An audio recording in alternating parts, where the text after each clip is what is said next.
If you often find yourself outraged about politics or discussing different beliefs or seeing content online and thinking, gosh, that is deranged or they're deplorable or they're too woke, wow, this show is for you. Let's come together. Hello, Kurt. How are you? Good. Thanks for having me. Oh, I am excited to have you here. And what a brilliant subject to bring to the show in January, where we might hope that this year we actually start mending some of the broken pieces of our outraged society. Do you see what I did there? I Um, like it. it is so sad to me. As someone who has really enjoyed political debate my whole life, I'm half French. Europeans, we love a good heated unpack at a dinner party, but then we're like, mwah, mwah, at the end and like, see you next time. And then to discover that it's not like that everywhere in the world and people fight and then they get further apart. It's sad to me that we can't actually debate things anymore. And I probably have a couple of Australian friends that I deeply disagree with, where we can actually have really interesting, fascinating unpacks across different perspectives and respect each other. But that is so rare, Kurt. What is happening out there? Can you just start by maybe sort of unpacking our current cultural situation and maybe how social media has played into things and accelerated these divides where people aren't even interested in trying to see someone else's point of view anymore? Yeah, you bet. And you're right. Your experience is pretty rare. And that's because I think traditionally, and maybe in France as well, we argued about the ideas, about policies, about how society should be structured. But now we're arguing less about ideas and more about that the other side is evil. So we've gone from Mm, ideological polarization, which is what political scientists call the arguing about ideas, and gone to affective polarization and affective with an A, just the idea that we really dislike the other side, right? So now it's less, like how should we structure taxes? And now it's your side is bad, blue is bad, red is bad. mm, And mm, because I think one problem is that we've created super clusters of identity. So it used to be that you could be, maybe conservative and then you might date someone who's more progressive, or you could be on the softball team of people who had different political affiliations. Now people only want to date those who believe what they believe. They only want their kids to, be with those who they believe. Like everything is just totally sorted by politics. And that mm. means if you don't have firsthand exposure, contact, you know, real discussions with someone who disagrees with you, it becomes so easy to demonize them, to dehumanize And them. dehumanize, exactly. Do you think Exactly. that's one of the main issues here? We're not actually even able to take the time or deciding maybe not to take the time. I don't know whether this is happening consciously or subconsciously, uh, to recognize that that is a human with human needs. I almost feel like we're seeing social media turbocharge that because that's not even just outrage and polarization in politics. It's outrage when an athlete doesn't win a tennis match and they just get a bazillion comments hating on them, probably Right. because people are gambling and losing, let's just say. But the amount of attack and outrage is just so huge. It's like we haven't lost our intrinsic desire to fight and win wars. We've just moved it online. Well, let's think about how it used to be, right? It used to be, I mean, 10 years ago, but 100 years ago, you would be arguing with people that you saw every day, that you Mm. saw face to face, that you had real conversations with. And then fast forward to today, we're arguing with little bits of text on platforms with people we never see, and on platforms where they explicitly want those algorithms, right? The people who are behind Facebook and Twitter, they want people to have conflict so they get more clicks.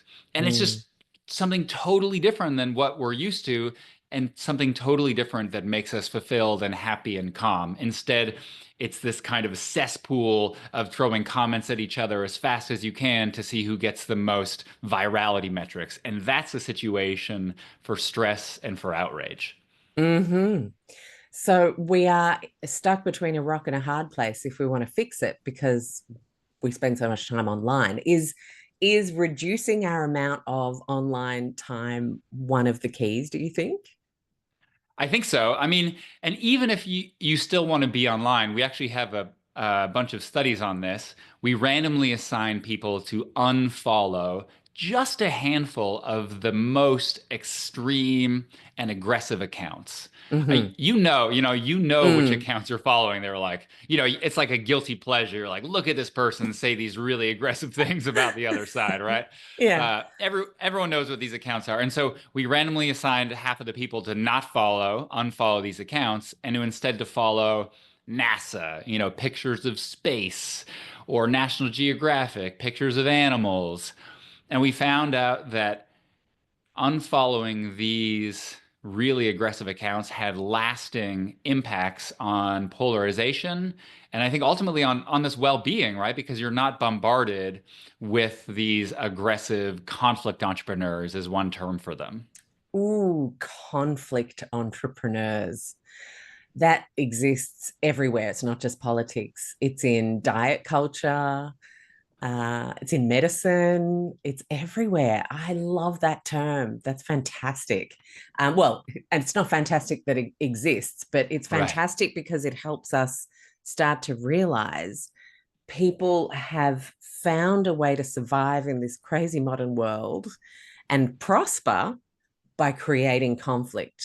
And conflict, we do know, is profitable. We've seen so much research on that in big tech. Exactly. And that term comes from Amanda Ripley. She's a journalist who studies like how, we're polarized and how we Mm, disagree. And I love it, right? Because it really, I think, separates this idea of other everyday people who I really want to understand. And I think everyone should really try to understand each other, everyday voters, from the kind of elites who really prosper from this animosity, from this conflict, right? Whether, diet culture, food, medicine, right? They want to have this like increased conflict. But I think we need to separate those folks from the people who kind of buy into what they're selling on social media, and I think need to buy out of that. absolutely. I started unfollowing accounts that would all jumping on the bandwagon of Stitch incoming. So you have like someone, saying some things and it's not their account and it's their little face kind of watching it in the Oh background, yeah. all shitty. Right. And Stitch incoming comes up and then they give their hot take on how everything that person said was wrong and da da da and I just thought this is so unhelpful to humanity. I'm going to start unfollowing anyone who does that because I mean, I studied political science and so I learnt deep thinking, kind of had to pass. And so Right. I'm used to 10,000 words to back up your points. That's like the world I grew up in, and I fear that part of the world we're now growing up in where people are taking things to be fact just from reading headlines, which we know media doctors to be a certain way for us to click and read the article so that they can, charge their advertisers. A lot of people don't understand the system and therefore we think we're learning, but we're actually just skimming. Right.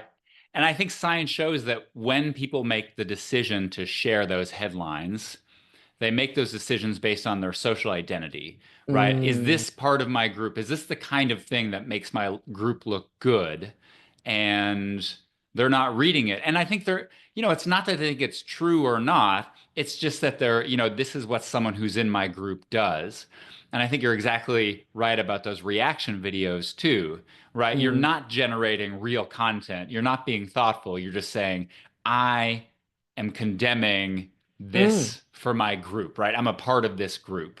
And I'll say, there's one more thing about social media that's so terrible for us, which is and I've researched on this too, it combines a limitless supply of threats every day. A new threat. Watch out. There's like Mm. predators in your basement. There, whatever. I can't even create them all because there's a new one There's every so day. many. Yeah. You know, and it gives you virality metrics, which is like 1,000 people, no, 1,000,000 people are worried about this threat. And so our minds, which are attuned to kind of social information, think, oh my goodness, I should be worried about this too, right? And so Mm. adding to the kind of, dehumanizing is this whole other idea of now we feel threatened and we think everyone's panicking. Mm. Oh my gosh. Okay, I have so many questions. One question, because you've mentioned it a couple of times, it's about being part of the group and therefore everyone else is other. Those of us who feel like the groups started separating and forming these very specific identities where you were no longer able to choose any kind of group, I am in that bucket. I will put my hand up and say, I don't want to be in any group. These groups are all like deciding, well, if you're into that, then it has to be all of these other things as well. And over here, it's the same. And I think climate change is a great example for me because I'm passionate about regenerative agriculture. I really think if we focused on ultra processed foods and food waste, this would be far more productive than continuing to demonize cows. Um, but like the political group that I would normally have associated with keep selling us on like processed vegan meats and a corporatized view of how we fix climate issues instead of regenerating from the ground up. But then the other group, you know what I'm trying to say here? Like, Yeah, yeah. so you start to then think if you're a fluid thinker who kind of goes, yeah, I'm with you guys on that, but I'm with you guys on this and with you guys on that. So where does this person in the middle now find their identity?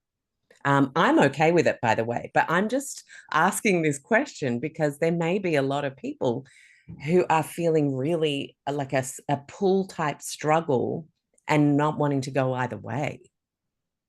I think you're exactly right. So I think there are many more free thinkers, kind of people stuck in the middle, or at least Mm, people who are more complex than the media gives them credit for. mm, I mean, I talk to different people all the time who, you identify with one party or the other typically, but then you spend 5 minutes talking to them and they say, well, it's more nuanced than that. I believe mm, this, but I don't believe this. And so I think there's so many people who actually have more nuanced beliefs, but I think the problem is not only are there not enough parties to kind of mm. separate those beliefs and those parties are in conflict, but I also think there's something with the kind of you were in political science, this kind of like nationalization of our discourse. We're not Yes. really focused on local things anymore, right? We're focused on like the national politics. And the national politics, that discourse is really just about, good, evil, power, powerless. And I think that creates such a kind of, broad brush situation where we can't really have conversations about local issues or delve into nuance. Got it. Okay, so can we unpack, Kurt, beliefs and how they're formed? Because I think that in itself is a fascinating um, progression, I guess. And then, like, how hard it might be to change your beliefs. I'd also like to look at that. Like, what does it take for us to go, yeah, you have a point when we're really entrenched, right? Yeah, that's the big question, right? What are beliefs? That's a 30,000 I foot view know. question, right? I realize we don't have a lot of time here, and that's probably a 1 week kind of seminar, but like, give it your best shot. Yeah. I mean, I think in particular, our moral beliefs, right, are what we're really focused on. So all these political arguments kind of at the end of the day come down to what people think is moral, what people think is ethical, what's the best choice for them and their family and society. And in large part, it has to do with how we're raised, of course, right? Many of us vote the same as our parents. We, take as a given what we learn as a kid mostly. But I think, when it comes to morality, a lot of my work really emphasizes like concerns about harm. And I think that's really where our moral Mm, beliefs revolve around, right? We perceive a certain amount or a certain kind of threats in the world that maybe the media or our parents or our religion tells us to focus on. And then our moral beliefs are a kind of reaction to those things. So if I think, I'm in America, if I think like a zombie uprising is inevitable, then I will stock up on shotguns and buy a bunker, you know? And so Mm, that belief is maybe not right, but it's certainly these like really kind of visceral or intuitive feelings about harm. Those are what mm. give rise. And even if you don't maybe explicitly really agree with them, you just like can't help but feel like, well, I can't help but think there's going to be another disease It out would be there. bad though. Yeah, exactly, Yeah. exactly, exactly right. Oh gosh. Okay. And so are our beliefs shaped from a drive to from being in touch with our fears, or from our external forces? I guess it's a combination. It's always external, isn't it? It could be your parents, like you said, or a media outlet. Whatever it is, fear is making you develop beliefs often. Is that what you're saying? Right. So our moral beliefs are ultimately grounded in kind of perceptions of threat or of harm. Got And it. I think if you zoom, way back out to Mm, evolution, I mean, it's really kind of like fear and threats that make us form society. So the reason, to go back to what we talked about in the beginning, you have to be part of this group, and the group kind of forces you to believe one thing to belong in this group, is because if you didn't believe what everyone else believed and you didn't get along with everyone else and you got thrown out of the group, you got eaten, right? mm. Pure and simple. If you're like, no, I mean, even today, right? If you get exiled from your family, I think of like Scientology, right? Folks who like go against the church, they get excommunicated and they're sad. They lose their family, right? And so there's really this pressure to kind of like conform in a powerful way to protect ourselves from not only, outside threats, but also rival groups who, are out to get us. Mm. I remember reading from Brene Brown's research years and years ago that the single hardest thing you can do as a human is go against the grain of your people. And I remember reading that and thinking, this is why people struggle so much if they're wanting to make changes, like low tox changes, change the deodorant, change Right. the products in the home that you're cleaning with, and just try and make everything a little healthier for the environment and the people in the house. If you're the only one who believes that that's an important thing to do, and your teenagers are like, screw you, mom, and the partner's like, well, why was my deodorant? It was fine for 30 years. I did it, all the things. And people struggle when they are that only person. And I have experienced that in that part of work. But if you think about it in companies as well, if you're the brave soul that's kind of trying to sense check in a meeting where everyone's gone one way and you're like, this really doesn't feel like the right way, and you voice that, that's a huge risk. It is. It is. And so I think, connecting to this work on kind of perceptions of harm, right? The way to make Mm. those changes is to kind of make people aware of the harms that you're worried about. So, my wife has switched over everything, no more plastic. It's all like beeswax. She just has a beeswax Oh, bread go thing. wife. Right, Fabulous. Love exactly. it. And and my kids, similar kind of thing, are like, oh, can't we just have the Cheez-Its in a package, right? It's like so much easier. Yeah. But right, she's like, look, microplastics is causing harm. And so I think, again, small scale and families, but I think the example is really apt, right? Because the way that's motivating her beliefs is about harm, and the way she's like communicating those and changing our family norms is through harm. But of course, it's much harder when you're not with a family. I know my wife, loves us and wants us to all be healthy, right? And she knows that I feel the same way. But when you zoom Mm. out to society, it's much harder to convince people that like, you've got the real insight into perceptions of harm because other people might feel different. Hmm. Wow. Okay. So we're driven by our reptilian brains that are trying to keep us safe. Super fun. They're pretty hard to shake off, Kurt. Uh-huh. How do we move forward then to is it even possible to evolve to be less fear-based and fear-driven? Well, there's a yes. That's $1 million question. Yeah, that's right. There's a yes and a no. So I Hmm. think at the end of the day, we still have the minds that we developed over the course of millions of years, right? It's hard to shake that Stone Age mind, which is why, we just had a Christmas party. I put out a bowl of Doritos, and the kids just crushed them. Like we try to eat healthy, we try to eat not processed And there it things, is. and Nice there one, it is, kids. like Yeah. right, MSG and like Mm. esters and beautiful, orange powder, and they Ooh. go to it straight, right?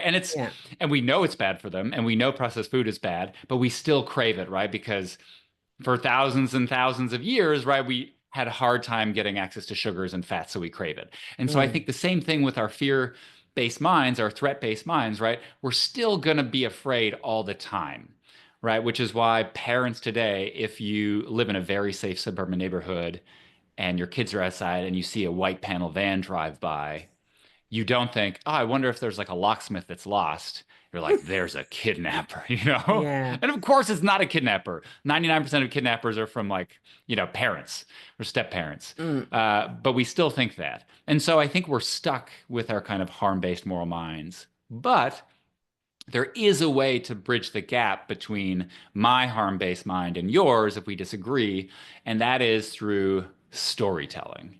Yes. Okay. Can you unpack that? Because I think this is just so important. I love this part of your book. Thank you. And I mean, I know you're a storyteller, right? And all of us who like engage with broader audiences, like we're storytellers, and we have to be, Mm. because even as a scientist, it turns out if you just throw facts at people, it's not going to work. And we ran a study. We ran a study about politics where we said, what would it take for you to respect someone on the other side in a political conversation? And what the majority of people say is facts. Give me the facts and I will respect them. Don't give me editorializing, don't give me stories, just give me the facts. And we say, okay, great. We ran a study and we said, Did you here are the give them the facts. facts? Yeah. Yeah, I did, right? We gave them the facts. We said, here are the facts. And they said, those are not the right facts. Oh, yeah. Hmm. Right. Because everyone has their own facts. Everyone thinks the other facts are fake facts. And it's also the case that, when it comes to morality, questions of values, right, it's not actually about the facts. Like we think Mm. that those facts are not relevant. Instead, the way to build respect, and we've got, 15 studies in one paper that demonstrate this, it's about stories. It's about sharing stories that highlight how you, speaking of Brene Brown, vulnerability, right? That highlight how you are vulnerable and highlight how you ground your moral judgments in concerns about harm and feelings of suffering. That's the kind of stories that we resonate with, and that's the kind of stories that lead others to respect our political beliefs. Wow. Okay. So, can you take me into these spaces where you were conducting these experiments? Not experiments, research. It No, it's sounds like experiments. No, it's I'm exactly. trying to make humans sound like lab rats or something. Um, and some of the dialogues or like breakdowns of realization, any healing that happened, like, can you give us at the coalface some really hopeful stories of when people do storytell from the fears and concerns they have, how they're then able to rehumanize? So I can tell you about experiments first, and they are experiments. So an experiment is anything that just involves random assignment to condition. Got it. So we're not dehumanizing folks. We just say that they're randomly assigned to condition. And so this is a study we ran on our campus. So we have people wandering through campus, passersby, and we had an experimental accomplice who's an undergrad in our lab, a young woman, and we say, "Oh, hey, you're two people walking around campus." Obviously, our accomplice is not walking around campus. She's in on the ruse. And we say, "Would you mind having a conversation about politics?" And the passerby says, "Well, sure. Like I can talk to a student. Why not?" And so then we assign them to talk about guns, which is very contentious in America. Mm, And usually the participant, the passerby, is pro-gun control, as we live in a kind of progressive area. And so the Confederate or the accomplice is always pro-gun rights. She mhm. argues for more guns. And she says, "You're pro-gun control? I can't believe that. Anyone who thinks that is un-American, right? So really Hmm. aggressive, really kind of like, casting their character in But doubt. also quite a normal statement in 2024. Exactly. Mm. Yeah, exactly. And then says, well, the reason I believe that is because here's a statistic about how many times people use guns in self-defense. That's a fact. Or my mom once used a gun to defend herself from a home invasion. That's a story, and it's grounded in harm. And after saying that story, that just brief statement, we analyzed the flow of the conversation, and that participant treated our accomplice as much more rational because they understood that her beliefs were grounded in like the legitimate desire to protect herself, and they treat her with much more respect because they can understand the kind of harm that she sees below her beliefs. And so, that's a very controlled experiment. But we've also looked at op-eds in major newspapers, at how hosts treat guests on CNN and Fox News. Mm. They treat guests as more rational when they bring up stories rather than facts. And I think the most compelling example, and this is not what we ran, but we work with an organization called Narrative 4 that tries to build empathy across divides. And they do a story exchange. So, how that would go is if I told you a story about my life, then you would tell me that story in the first person. So I would say I was, stalked by lynx in the northern Alberta tundra. And then you would say, hi, I'm Kurt, and I was stalked by lynx in the northern Alberta tundra, you know?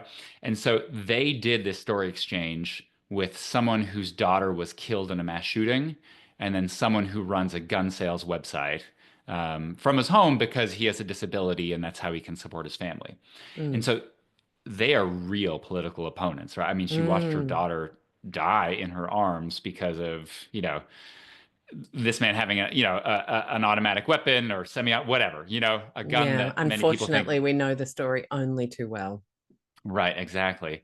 And so during this story exchange where they really owned the stories about harm and took them as their self, you saw real connection. So the man, his name's Todd, he starts crying as he tells the story of now his daughter because he's taking the story as his own. And Carolyn reaches across and holds his hand in a really touching moment of connection that I think you'd only get through stories. I mean, facts wouldn't do it, but this story, it creates empathy. Wow.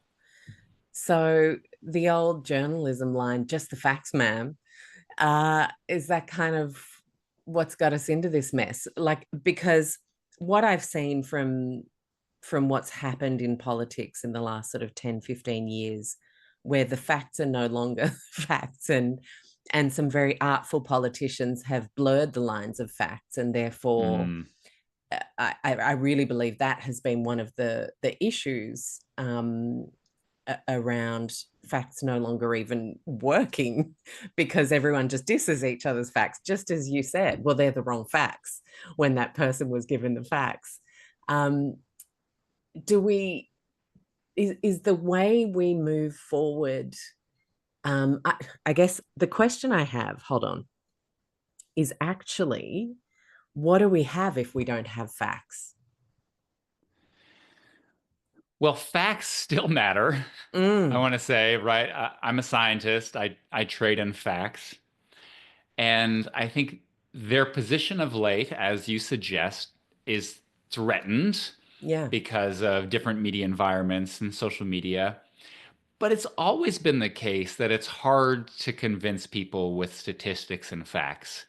If you Mm, think about how we teach our kids, if you think about how we tell stories around a campfire, we've never really been a fact-based species. I no. teach students statistics. It's not easy for them to understand, central limit theory and like what exactly, how do you tell, like, is something significantly different than something else, right? Like, those are not easy concepts to understand. But stories are easy, right? If I tell you a story in prehistoric times of like, my friend went by this cave and got attacked by a bear, you'll think, I don't go by that cave, right?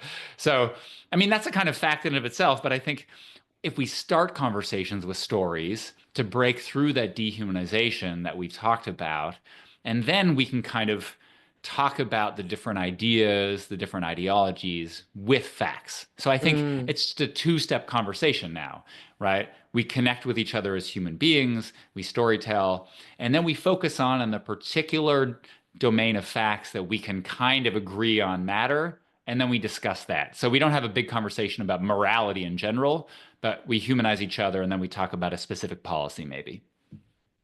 okay, cool. I really love the realization there that we have always been more story based, because that's something we can all lean into.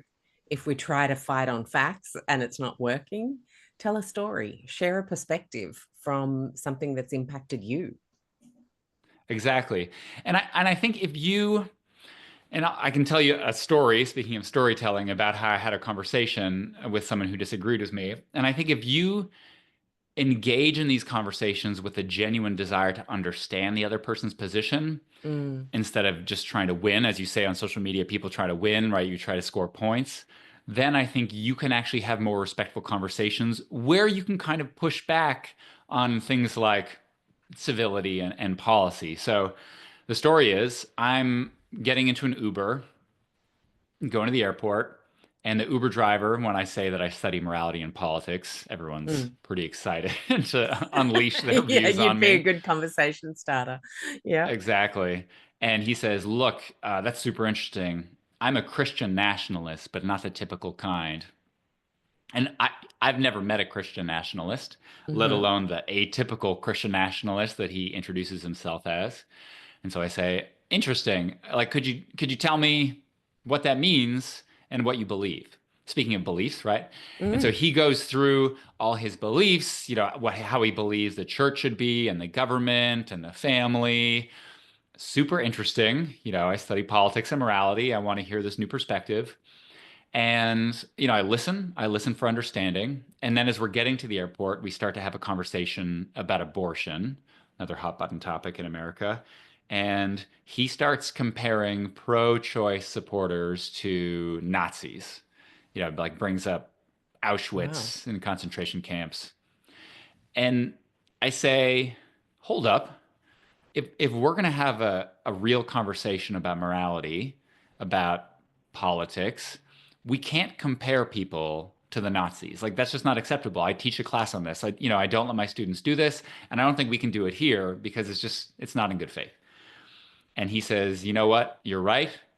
My apologies. It's just hard for me to put my beliefs into words, and I'll take a step back. Here's what I meant, and now I Mm, understood him. He felt comfortable taking a step back because he wasn't threatened, he wasn't defensive, and then we can talk about on a specific issue about like when is a fetus viable, or how much should we be concerned about women's rights versus fetal rights? Like these are like actual real trade-offs society needs to deal with when it comes to policy. But we can only mm, have that conversation because he knew I was trying to understand him. mm. Listen to understand. Exactly. I like to say that if you enter a conversation trying to win, then you've already lost. Mm. Yeah, both from an actual perspective, because you're not going to hear, but also you've lost something. You've lost an opportunity. Yeah, that's a great point. That's a great point. And I think, it bears keeping in mind, like, when's the last time people changed their beliefs, right? Speaking of like going back to our earlier in a Yeah, yeah, conversation where like yeah. the depth of these beliefs. Like if I was like, you know what, Alex, Doritos, given how much my kids like it, that's what we should all eat in society, right? Like Mm. it's just if they didn't like them, what Let's take a step back, Kurt. Yeah. right, you wouldn't be like, you know what? You know what? Wow. I'm gonna change my Yeah. belief is the High Talks, the High Mm, Talks podcast. Like, no one ever changes their belief in a conversation, and certainly not from a fact, right? And so when you think about these conversations, the only way you have a chance at convincing someone, as you suggest, is by understanding where they're coming from and what might, connect with their values. 100%. I mean, it's like telling parents that they're evil if they're feeding their kids white foods, right? But then if you actually took the time to understand some of the intense experiences they're having with a child with behavior issues or who might be on the spectrum and have a dysregulated nervous system. And the choice is the white foods and a bit of calm, or the head banging defiance, screaming around the house and hitting their siblings. I know what choice I'd be making in those moments. And I think just, yeah, relegating people to being evil, bad, or other. I think that's really one of the huge problems. And trying to understand perspectives is a key way on the road out of here. Totally agree. And I think that's a great example because I write about in the book about how we have this misconception that I call the destruction narrative, that when we think about those who disagree with us, they're maliciously trying to destroy society or their family, right? So you could take the perspective of someone eats white foods, they're trying to destroy their family, right? They're trying to, you know, prop up big agriculture, right? All these Yeah. things. Yeah. But then if you talk to them, right, and you're like, they're just trying to protect their family and they're trying to do the best that they can in their situation. Now you can not only understand them better, but have an inroad for a conversation about their values and connecting with your values. Mm, yes, so good. I don't know if our conversation has become ominous because I saw a black cat cross the path back there, but hopefully not. I love a good pet appearance in a podcast. Oh, what a cutie! This is Um, this is Chaz. He is bent on destruction as far as I can tell, like many cats. I know the situation well. I had a cat so evil he got relegated to my mother-in-law's farm. We just couldn't. He just couldn't be with us. Oh Um, man, that's an we were amazing com- story. we were completely polarized. It was not gonna heal. He actually just had to go. Oh my goodness. Seems apt to share that for some reason right now in this conversation. Okay, so can we talk about then when we are faced with outrage? We've shared something, and maybe it's even from a vulnerable place, but someone has attacked us. What are some of the things that we can do in that moment to try and diffuse the outrage? And that could be online, it could be with someone who's really rude out of nowhere and decides to defy us with an opposing comment. I think sometimes polarization is easier because confrontation or like trying to do the harder work to diffuse things and get perspectives is just like, oh gosh, yeah, I can't even deal. I don't even know what to do. So I'll just stay over here with the camp. It just at least makes life a bit more peaceful. Yeah, it's so hard, right, to have these conversations. You're Mm, worried about being attacked, and if you have been attacked, I work with a practitioner who bridges divides in really, really divided communities, and he likes to say it takes a fifth of a second to, cause your fight or flight reaction, and it takes 20 minutes to calm it down. oh So, gosh. Yeah. right, So it's our really hard. biology is very much against us already. Exactly, exactly. And so when someone gets outraged at you, if you shared something, like me and the Uber driver a little bit, like the Nazi comment. I mean, I think you need to do your best to not get adrenalized. And I think the way you do that, unfortunately, is by exposure. Hmm. Um, and so clinical psychologists know that the way to get rid of your fears is just by flooding those fears again and again, right? So if you're terrified of public speaking, what you do is you build up your public speaking experience. First you're talking to your family and then in front of a few people, and then you go up and up and up until you're, I don't know, giving TED Talks.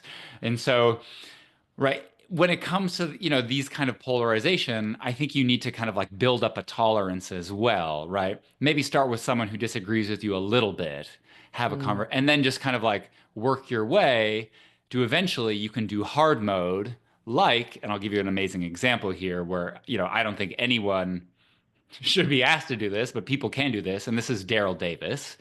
He is a black blues musician who has, over the course of his, decades doing this work, has befriended over, I think, 200 KKK members and convinced them to hang Wow. up their robes. So, right, these people think that he is less than human, um, and are kind of outraged at his, in a sense, very existence. And yet he could sit down with them at diners and kind of patiently, not angrily, explain to them how their views, right, are not right. And he doesn't do this through facts, right? He does this through stories. And one of them might have the view that, like, look, I think that that black men are intrinsically violent, and so Mm. we need to imprison them more because of this. And this is a harm-based argument from these KKK members, and so he will validate those fears, that feeling of fear, but not validate that particular, like odious, racist opinion in a sense, right? And so we need to Hmm. disentangle the kind of like opinion from the person behind that, right? So if someone says something really insulting to you, you can say, what I think you're worried about is this. I disagree with that opinion, but like where I think you're coming from is this feeling of harm, these like perception of threat. Is that right? And now you've given them a chance to kind of explain themselves in a less aggressive way, and you've kind of like pushing it towards a conversation. Is it Hmm. easy?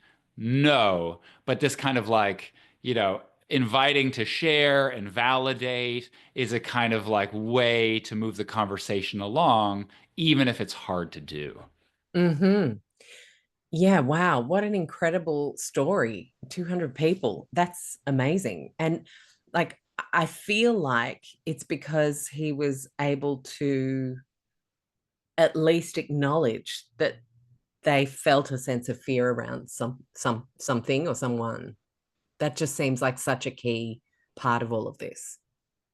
Exactly, right. He disentangled their evil views from the fact that they as people were not kind of like deep down evil. And I think many of them, they hadn't ever had a conversation with a black person. They hadn't really had a chance to disabuse themselves of their evil views. And so he gave them an opportunity to see firsthand, to kind of like make their own story in a sense with a black man. And so I think in kind of like less extreme situations too, that's also helpful, right? We have a conversation, you express a view, I say, well, I think what you're saying is this right? And you're really worried about, the threat of processed foods to your kids. Is that where you're coming from? Okay, I think I understand that. And here's where I'm coming from, right? You know, Mm. my kids are just so much quieter at parties when they're eating ultra processed food, right? Like, not that we're having a real conversation here about this, right? Yeah, But yeah. that's kind of the steps I'd take, Do right? you And want like, to have that conversation, Kurt? No, just kidding. but I can like, coach you about through it. Yeah. yeah, that's right. That's right. But you like validate the person and where they're coming from, and then try to say Mm. like, well, here's a way that you could think about it and like where I'm coming from. And you're not trying to persuade me in a sense of you're making me understand your opinion. And just by helping me understand you, you have the kind of side effect of persuading me. You're not gunning for persuasion, you're creating understanding. Yes, absolutely. Because if we start to try and tip this to just trying the main goal being able to move people over and convert people everywhere, then we're probably going to have far less likely a chance of coming together and simply just focusing on overlapping and understanding more. Exactly. I study psychology of religion as well. And there's this interesting statistic about folks who go abroad and proselytize their religion, like the Church of Jesus Christ of Latter-day Saints, aka Mormons. And I Mm. think their success rate is basically like zero at converting folks, Hmm. right? Because they are trying to convince people that their way is the right way. And maybe they convince like one or two people, but it turns out it actually really helps them like feel deeply and strongly about their religious convictions is what it does. But I think that's a good thing to think about when you are trying to convince someone of your moral beliefs. Like it's almost impossible to really convince someone that you are right. Instead, you can just help them understand where you're coming from, and they might be interested and curious enough to kind of come along and try to understand more. Oh, 100%. I remember a friend, I can't remember, it was a long time ago, but she shared with me like, I am unaware and oblivious. I am aware. I am now aware and curious. I am aware and seeking more information. I am aware and understanding or adopting. I am now an advocate and I am now an activist. And there's like this kind of wheel of on issues of any kind and or beliefs of any kind. I guess you could extrapolate it out on. I think the example was more around trying to help people understand that climate change is actually real, Mm-hmm. from a completely unaware place to actually advocating for things and changing stuff about the way we do stuff. Problem, of course, is then everybody has a different idea of how that needs to look. Right. Um, but so that's a work in progress worldwide. But the I really think that what you're helping us understand is that you can't go from unaware, oblivious, I totally believe something completely different, to understanding, without perspectives sharing, storytelling. I love the wheel, right? Because there's, I don't know, 7 steps, 9 steps. And Yeah. when we have a conversation with someone who disagrees with us hugely, we think that we're going to shift them 9 steps in a Hmm. row, right? In one 10-minute conversation or online with like the right 140 character, blast. And it's crazy, right? So we should just try to create understanding, even to move them one. So I really like Yeah. that breakdown. Yeah, I think so. And I help business owners with their comms in the low tox space. A lot of people who are like, oh, how do I get this product out there or these coaching services? And we do this whole section on communication and how we can actually choose to be a force against big tech and against having to terrify people. And certainly, we do not terrify people with some headline fact or some statistic and then not offer any helpful solutions that are actually Right. going to at least make them know what they could do instead. And I think just this more deep thinking is what I'm personally craving in our world, because the deeper we can think, and the more perspectives we can take on to deepen our thinking, uh, is is key to a greater sense of peace. Um, Another question, specifically on the word outrage. What if you're experiencing it in your family? And a lot of people are now divided in who they thought were their people. Hmm. Um, and I'm seeing that happen in a lot of families. uh, how can we move forward with the people we have known, loved, grown up with, married, if these divides have started happening? Like, kid goes to college, they get exposed to a whole bunch of stuff. Now they have a completely different point of view to the parents. Now that's okay. Like, I love the example that you brought up. We grow up and we start voting like our parents did. I did vote. The first election I was able to vote, I voted like my parents. I didn't even think about it. And Right. then we got another 3 years before the next one. And then I was like, hang on a second. Uh-huh. And then I actually changed my vote. And in the end, it's a happy story. So did they. Right. So because, part of our kids growing up and experiencing the world is actually then making our beliefs less entrenched and more fluid. But I don't think that's the norm. I think you're right. And that is a great story. And I think there's a couple things. So we have some studies on how if you think that your social network, including your family and friends, is very dense and interconnected, then you are going to try harder to figure out those divisions. And what I mean by dense is, the show Friends? Mm, Everyone's friends with all the other friends. And if like one of those friends, if like Rachel left, then she would not be friends with anyone. She'd be on her own, right? And mm. so I think these kind of tight, dense communities really provide the motivation for us to bridge those divides with our friends and family because we have to. But increasingly, you know, our friends aren't necessarily friends with our other friends, right? People move away. We're not really embedded in these dense networks, and so it's harder than it used to be. But I think the more you feel like you're kind of embedded in a network, and in some sense you can't change, I think that's kind of a Mm. good thing, right? It's kind of a Yeah, good thing. yeah. You're like, I have to make this work. But even if that's the case, right, you still have to try to make it work. And as you say, how do you make you do this? And I think it's the same way, whether it's a stranger or a family member. I think the problem with family or friends is that, as you mentioned, you assume that they're on your side because they, are your people and they're in your tribe in a sense, but maybe they're not politically. And so I think again, what you need to do is you need to first connect, right? So at the family gathering at Christmas coming up, you don't start out, hey, what do you think about immigration? Yeah. What do you think about climate change? And especially if they know what you think, because it's clear you're just trying to fight.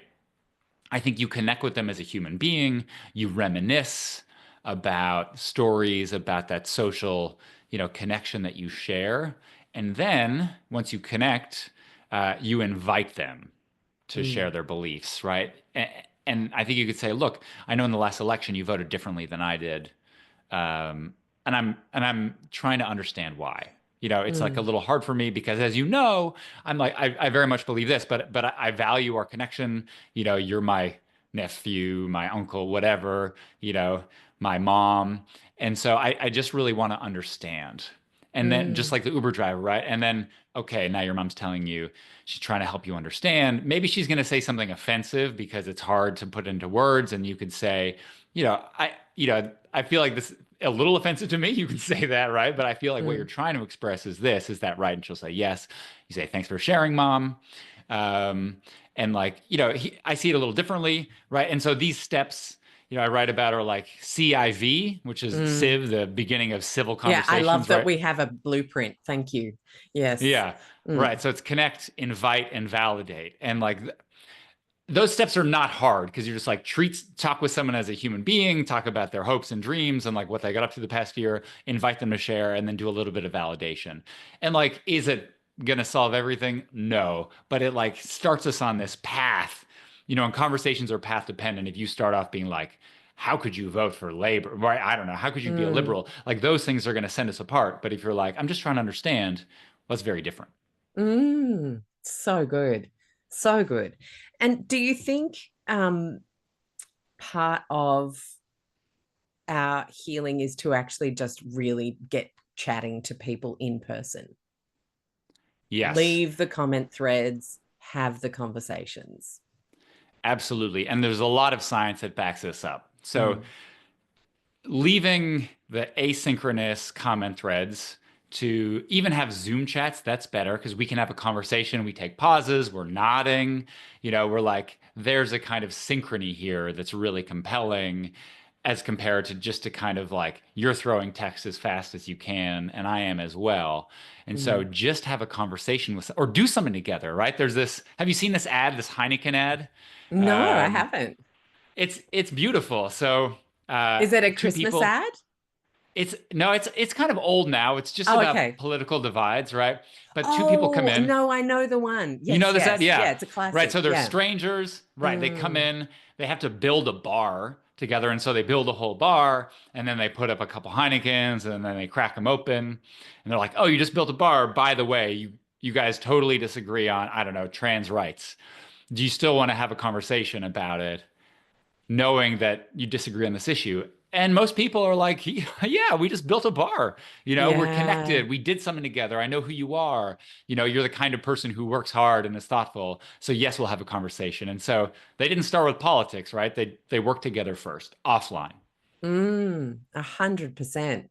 So it is about actually forming those connections. And I think we just built a bar as a great example, but reminding each other, hey, we're family. And I love how you said, I value our connection. And you led with that.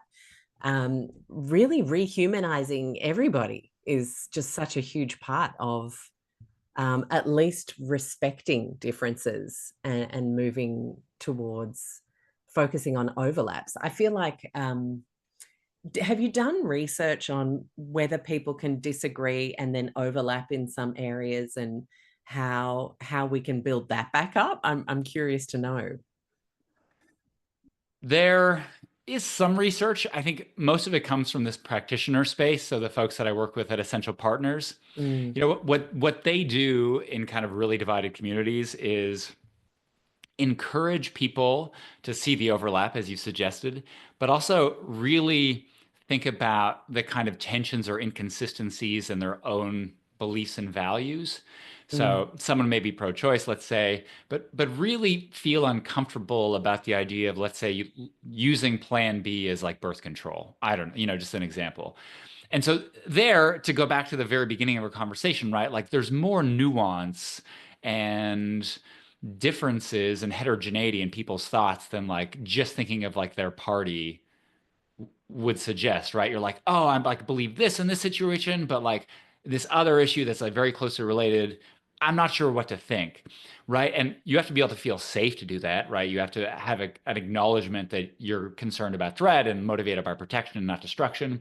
But now that I see this inconsistency in me and I realize that you feel inconsistency too, right? Like maybe you're like, well, sometimes Wonder Bread is all right in this circumstance, right? Like you're stranded in the Arctic, I don't know, and it lasts a long time, right? And you're worried yeah. about what's going rotten. You're like, that makes sense. I'm like, okay, and I can see that, getting food from my backyard garden is like also good in situations, even if I really like Doritos. And so now we have like this zone of potential agreement, right? You're like, Mm, there's a place for processed food over here, and I think, wow, it makes sense to have low tox here. And now we're conversing about like these like complexities that exist in our minds, and we can move forward.